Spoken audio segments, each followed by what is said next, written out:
Confederate hyperinflation explained. As the war progressed, the Confederate government struggled to maintain a stable economy. The Union's naval blockade hindered trade, disrupting supply chains and causing shortages of goods. Additionally, the Confederate territories faced agricultural disruptions and labor shortages due to the enlistment of men in the military. The influx of the Confederate currency into the circulation, coupled with the declining economy, resulted in rapid loss of confidence in the Confederate currency. People began to hoard goods and commodities, contributing to scarcity and further driving up prices. Merchants and sellers also raised prices in anticipation of future inflation, exacerbating the situation. Confederate hyperinflation had a severe impact on the daily lives of Southern citizens. Prices skyrocketed, making basic necessities unaffordable for many. Wages also failed to keep up with inflation because, literally, how could you?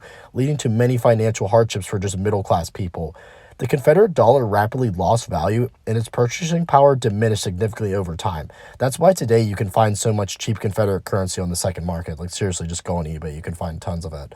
So, the efforts by the Confederate government to curb inflation, such as price controls and attempt to reduce the money supply, were very unsuccessful just because of how poor the Confederate government was run. The Confederate economy continued to spiral downwards as the war progressed, which also exacerbated the hyperinflation problem.